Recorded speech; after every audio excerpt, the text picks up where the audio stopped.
اللہ نے اسے ہدایت بھی بنایا اور نور بھی بنایا ہے کہ یہ ہدایت بھی انسان کو اس سے ملتی ہے اور اسی پاک کتاب سے نور عطا کیا جاتا ہے، روشنی ملتی ہے، اور اسی نور کی بنیاد پر انسان دنیا میں بھی ترقی کرتا ہے،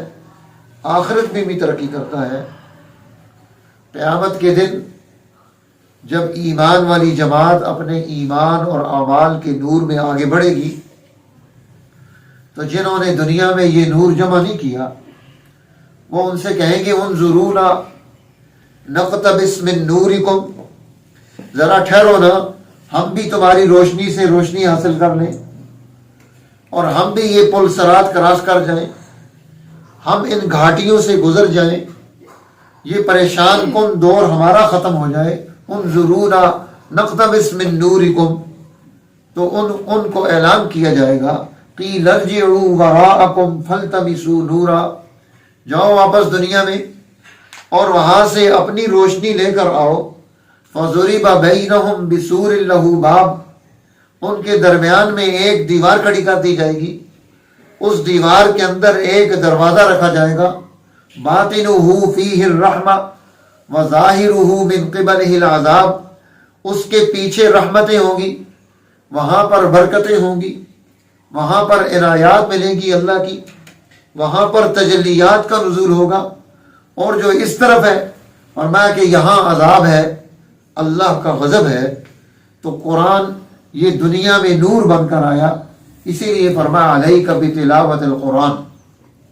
قرآن کی تلاوت کو لازم کر لو، فإنہ نور لک فی الارض، یہ ساری زمین کا نور اللہ کا قرآن ہے۔ کیوں کہ یہ قرآن جس نے دنیا میں بھیجا وہ اللہ کی ذات ہے، جس کے بارے میں اللہ خود کہتا ہے اللہ نور السماوات والارض، وہ زمین و آسمان کا نور اللہ ہے۔ مثل نورہ کمشکاۃ فیہا مصباح، اس کی نور کی مثال ایسے ہے جیسے کسی دیوار میں کوئی آپ جگہ بناتے ہیں، وہاں ایک چراغ رکھتے ہیں اور وہ چراغ منور اور روشن ہوتا ہے اور اس کے ذریعے سب کو روشنیاں ملتی ہیں۔ اللہ جل جلالہ نے اپنے اس نور کے ذریعے سے کائنات کو منور کیا، اس کے نور نے سورج کو منور کیا، اس کے نور نے چاند کو منور کیا، اس کے نور نے کائنات کو منور کیا،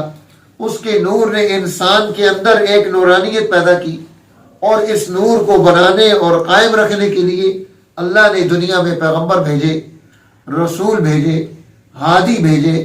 اللہ نے انہیں نورانیت عطا کی، اللہ نے انہیں برکتیں عطا کی، اللہ نے انہیں رحمتیں عطا کی، ان کے ذریعے سے کائنات میں ہدایت پھیلی۔ اب اس ہدایت کا، اس نور کا اثر کیا آ رہا ہے؟ حضور نبی اکرم صلی اللہ علیہ وسلم کی اس محنت کا جناب ابو بکر صدیق کا دل منور ہو رہا ہے، جناب عمر بن الخطاب کا دل منور ہو رہا ہے، جناب عثمان بن عفان کا دل منور ہو رہا ہے، جناب علی المرتضیٰ کا دل منور ہو رہا ہے۔ یہ عشرہ مبشرہ کے اندر نورانیتیں پیدا ہو گئی، یہ 313 بدر میں اللہ کا نور لے کر اللہ کے نبی سے وہاں کھڑے ہیں، اور پھر یہ نور ان کو انہوں نے اس نور کے ذریعے سے ساری کائنات منور کر دی، مدینہ کی ریاست پیدا کر کے اسے منور کیا، اسے اعلیٰ ترین سوسائٹی بنایا، اس کے اندر خوبیاں منتقل کر دی، اس کے راستے منور کیے، اس کے راستے اعلیٰ بنائے، وہاں پر رہنے والے ہر فرد کو تعلیم دی، اسے تربیت دی، اس کے اندر خوبی منتقل کی، بازار بنا کر دیا۔ یہ یہود کا بازار ہے جہاں ظلمتیں ہیں، جہاں پر لوٹا جاتا ہے، جہاں پر ناجائز ٹیکس لگائے جاتے ہیں، جہاں پر کاروبار وہ دوسرے کی جیب کو خالی کرنا ہے۔ یہ مدینہ کا محمد الرسول اللہ کا بازار ہے جہاں پر کوئی لوٹ کسوٹ نہیں، جہاں کوئی کسی کے ساتھ زیادتی نہیں کرتا۔ اللہ کے حبیب اس بازار کی خود نگرانی کر رہے ہیں۔ آپ بازار میں جا رہے ہیں، ایک ڈھیر لگا ہوا ہے گندم کا، اللہ کے حبیب نے اس گندم کے ڈھیر میں اس طرح سے اپنی انگلیاں ڈال دی، جب باہر نکالی تو تری نظر آئی۔ آپ نے فرمایا کون ہے؟ من صاحب الغنم، یہ کون ہے اس کا مالک؟ یہ گندم کس کی ہے؟ بندہ حاضر ہو گیا، یا نبی اللہ یہ میری گندم ہے۔ اللہ کے حبیب نے پوچھا کہ یہ تیری گندم کے اندر سے بلل ما ہاذی البلل، یہ تری ہے، یہ تری کہاں سے آئی ہے؟ وہ کہنے لگے یا رسول اللہ رات کو ڈھیر لگایا ہے، رات کو ڈھیر لگایا یہاں کا بیچنے کے لیے، رات ہی کو بارش آ گئی، اس بارش نے آ کر اس گندم کو گیلا کر دیا۔ اللہ کے حبیب صلی اللہ علیہ وسلم نے فرمایا پھر تجھے قانون نہیں پتا، ہمارے بازار کا قانون نہیں پتا کہ تو نے اس کے اوپر کے خشک گندم کا الگ ڈھیر کیوں نہیں لگایا اور نیچے کی تر گندم کا الگ ڈھیر کیوں نہیں لگایا، تاکہ دیکھنے والے کو پتا چلے کہ یہ خشک ہے یہ تر ہے، تو تر گندم بیچے گا خشک گندم کے برابر۔ جب یہ گھر پہنچے گا اس کا من 35 کلو کا ہوگا، تو نے 5 کلو گندم وہ پانی ڈال کر اس کو جناب 5 کلو گندم اس کو کم دی اور سود کھا رہا ہے۔ پھر اللہ کے حبیب نے فرمایا سنو من غش فلیس منا، جو ملاوٹ کرے گا، جو دھوکے سے کاروبار کرے گا، جو بازار کی بنیاد غلط کر دے گا، اس کا ہماری جماعت کے ساتھ کوئی تعلق نہیں، ہم نے کیا سکھایا ہے تم نے کیا کرنا ہے۔ اللہ کے نبی بازار کی نگرانی کر کے وہاں پر آنے والوں کو خوبیاں دے رہے ہیں، ان کے اندر کمال منتقل کر رہے ہیں، انہیں اسلام کا نور ان کے اندر بیدار کر رہے ہیں کہ یہ ہے نور جس کی تاثیر تمہارے عمل سے نظر آنی چاہیے، جس کی تاثیر تمہارے کردار سے نظر آنی چاہیے کہ یہ عمل ہے، یہ کردار مسلمان کا ہوتا ہے، یہ کردار یہودی کا ہے، یہ کردار عیسائی کا ہے۔ آج ہم نے اس نورانیت کو بلا دیا ہے۔ اللہ کا قرآن یہ آ کر ہمیں رمضان المبارک ہمیں تجدید عہد کرواتا ہے کہ آؤ مل کر پھر قرآن پڑھیں،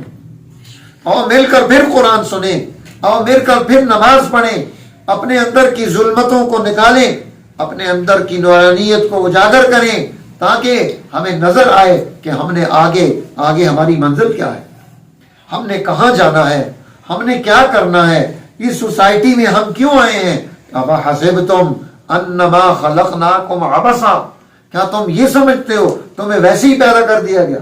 نہیں، تم ایک ضرورت کے تحت پیدا کیے گئے، تمہیں آج اس لیے بھیجا کہ آج تمہاری ضرورت تھی، جن کو پہلے بھیجا ان کو پہلے ضرورت تھی، جو بعد میں آئیں گے وہ بعد میں اپنی ضرورتوں کے اعتبار سے دنیا میں آئیں گے۔ ہر ایک کا اپنا ایک دور ہے، اس نے اس دور میں اس چیز کو قائم کرنے کی کوشش کرنی ہے جس کی طرف اللہ نے انسان کو توجہ دلائی ہے۔ افحسبتم انما خلقناکم عبثا وانکم الینا لا ترجعون، کیا تم یہ سمجھتے ہو تم ہماری طرف واپس نہیں ہوگے؟ نہیں، تمہیں وہاں آنا ہے، تمہیں وہاں حاضری دینی ہے، تم سے وہاں باز پرس ہوگی، تم سے وہاں حساب کتاب لیا جائے گا، تم سے وہاں پوچھا جائے گا تم دنیا میں کیا کر کے آئے ہو،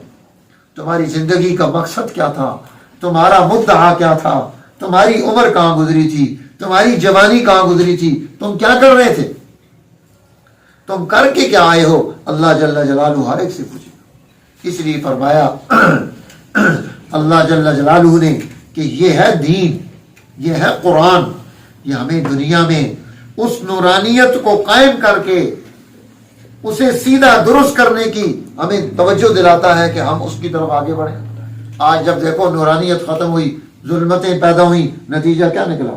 سوسائٹی فرقوں میں تبدیل ہو گئی، ہم بٹ گئے، ہم تقسیم ہو گئے، ہم ایک دوسرے کے خلاف ہو گئے، ہم ایک دوسرے کے خلاف چلے گئے، ہم نے سوسائٹی کی بنیاد دین کی فرقے پر رکھ دی۔ آج ہی ہمارا قرآن حکیم کا ترجمہ ہم نے شروع کیا ہوا مسجد عائشہ میں، عصر کے بعد 10 پارے قرآن کے ہم مکمل کر رہے ہیں اس رمضان المبارک میں۔ 8واں پارہ ہمارا چل رہا ہے، اسی میں ابھی آخری جو ہم قرآن حکیم کا یہ 8ویں پارے کا آج جو سبق تھا اس میں اللہ جل جلالہ نے فرمایا ان الذین فرقوا دینہم وکانوا شیعا، جنہوں نے دین میں فرقے پیدا کر دیے اور کانوا شیعا، وہ تقسیم ہو کر الگ الگ ٹولیاں بن گئے۔ لست منہم فی شیء، آپ کا ان کے ساتھ کوئی سروکار نہیں ہے۔ انما امرہم الی اللہ، ان کا کام اللہ کے سپرد ہے۔ انہوں نے دنیا میں فرقہ پیدا کر کے نفرت کی بنیاد رکھی ہے۔ نبی آ کر انسانوں کو ایک کرتا ہے کہ سارے وحدت میں آ جائے، تم سب انسان ہو، الا سن لو، کلکم اولاد آدم، تم سب آدم کی اولاد ہو، وآدم من تراب، اور آدم کو مٹی سے پیدا کیا گیا، تم مٹی سے پیدا ہوئے ہو، مِنْهَا خَلَقْنَاكُمْ، اس مٹی سے ہم نے تمہیں جنم دیا ہے، فِيهَا نُعِيدُكُمْ، اس مٹی میں ہم تمہیں دوبارہ داخل کریں گے، وَمِنْهَا نُخْرِجُكُمْ تَارَةً أُخْرَى، اسی مٹی سے تمہیں دوبارہ پھر ہم قیامت کے دن کھڑا کریں گے۔ تو اس لیے تم مٹی سے پیدا ہوئے، مٹی میں مٹی ہو جاؤ گے، تکبر کیوں، غرور کیوں، فخر کیوں، کس بات پر فخر ہے؟ اللہ نے انسان کو جو مرتبہ عطا کیا ہے، اب جب ظلمت بڑھے گی اس کے اندر تکبر پیدا ہوگا، جب نور آئے گا اس کے اندر عاجزی پیدا ہوگی، وہ دوسروں کے لیے خیر خواہ بنے گا، جب ظلمت بڑھے گی وہ دوسروں کے لیے مضر ہوتا چلا جائے گا، وہ پریشانیاں پیدا کرے گا، سوسائٹی میں تباہی پیدا کرے گا۔ اس لیے ضرورت ہے قرآن حکیم کے اس نور کو اپنے سماج میں، اپنی سوسائٹی میں، اپنے ماحول میں اس کا دور پیدا کرنے کی، اور اپنے اندر ایک اجتماعیت اور وحدت پیدا کر کے آگے بڑھنے کی، تاکہ ہم دنیا میں بھی سرخرو ہوں، آخرت میں بھی سرخرو ہوں۔ اب یہ رمضان اختتام کی طرف ہے، آج سے تیسرا عشرہ شروع ہو گیا۔ اب یہ جو تیسرا عشرہ ہے، یہ تیسرا عشرہ کیا ہے؟ یہ جتنی بھی اللہ نے رحمتیں بھیجی پورے سال میں، ان کو رمضان شریف میں جمع کیا،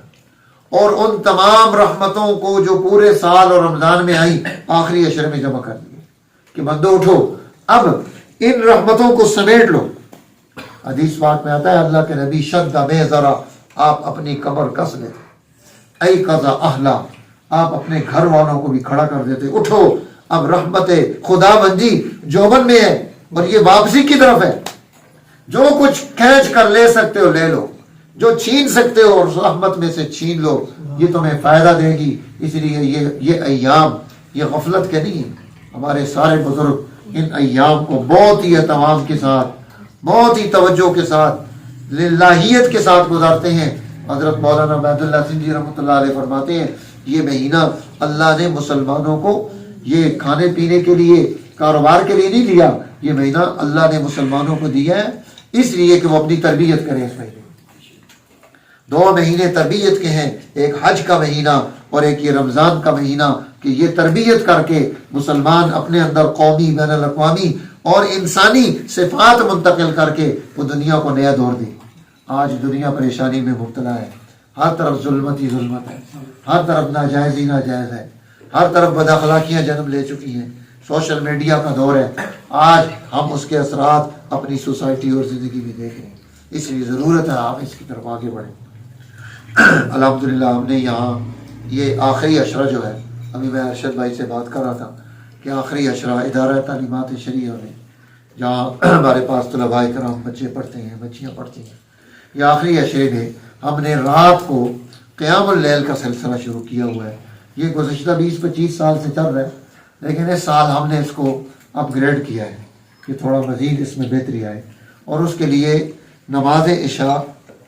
8 بجے سے لے کر صبح 4 بجے تک کا ہم نے پلان تشکیل دیا ہے کہ رات کو جن لوگوں کو اللہ نے موقع دیا ہے وہ کام کر سکتے ہیں تو وہ اپنے اوقات کو ان راتوں کو جو ہے وہ قیمتی بنا لیں۔ انشاءاللہ نماز تراویح ہوگی، تراویح کے بعد وہاں پر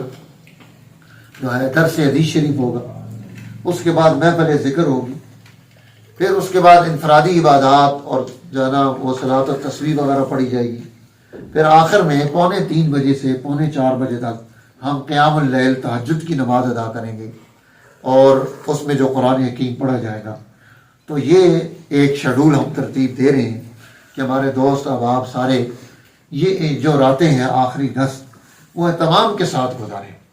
تاکہ اللہ کے ساتھ ایک قرب اور اپنے گناہوں کی ندامت، جتنا بھی اس میں سے وقت کو دے سکتا ہے، ضروری نہیں ساری رات دینی ہے، جتنا وقت دے سکتا ہے وہ لازمی شرکت کر کے اپنی زندگی کی بنیاد درست کر لیں، کہ یہ جب انسان ماحول میں جاتا ہے تو پھر وہ نیکی بھی کر لیتا ہے، خیر کے کام بھی ہو جاتے ہیں۔ دیکھو یہاں ماحول بنا، آپ سب نے نماز بھی پڑھ لی، پورا قرآن بھی سن لیا، ماحول نہ ہو تو پھر کچھ بھی نہیں ہوتا۔ اس لیے اللہ تعالیٰ نے ہر چیز کا ایک وقت، ایک ماحول ایک مقرر کر کے دیا ہے کہ یہ ہے، اس میں آپ نے کام کرنا ہے۔ رمضان شریف ہے، گلا بھی ساتھ نہیں دیتا کیونکہ پروگرام رات دن مسلسل چل رہے ہیں، ہر جگہ بیانات ہوتے ہیں۔ اب علی دان نے حالی گانوں میں ہم جہاں جائیں گے ہم نے بیان نہیں کرنا ہے، تو بیان کا سارا کام گلے کا ہے۔ پھر الحمدللہ قرآن شریف بھی سنا رہا ہوں مسجد عائشہ میں، اللہ کا شکر ہے گزشتہ 35 سال سے قرآن سنا رہا ہوں، اور اللہ تعالیٰ نے توفیق دی کہ مسلسل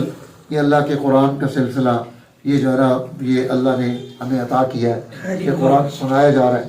ابھی انشاءاللہ اختتام پر پہنچنے والے ہیں، لیکن چونکہ جب قرآن پڑھایا سنایا جاتا ہے، یہ حافظ ہی کوئی پتہ ہوتا ہے کہ اس کو کیا ٹینشن ہوتی ہے جب تک قرآن ختم نہ ہو اس کے اندر لقمہ نہیں جاتا، وہ ٹینشن میں ہوتا ہے کہ میرا سپارہ صحیح ہو جائے، وہ اسی میں فکر میں لگا رہتا ہے۔ اس لیے جب ختم ہو جاتا ہے تو پھر فَإِذَا فَرَغْتَ فَانْصَبْ، ہاں جی، جب ایک کام سے فارغ ہو پھر محنت شروع کر دیں۔ وَإِلَىٰ رَبِّكَ فَارْغَب، اپنے رب کو یاد کریں۔ اب یہ حفاظ کرام کا یہ کام نہیں ہے کہ اب ختم ہو گیا تو جناب چھٹی ہو، اب یہ اگلا کام شروع کریں کہ جو قرآن نہیں سنایا وہ یاد کریں، جو رہ گیا اس کو پورا کریں، جو غلطیاں ان کو دہرائیں، تاکہ یہ ایک دفعہ آپ سارے قرآن کو ایک دفعہ دہرا لیں۔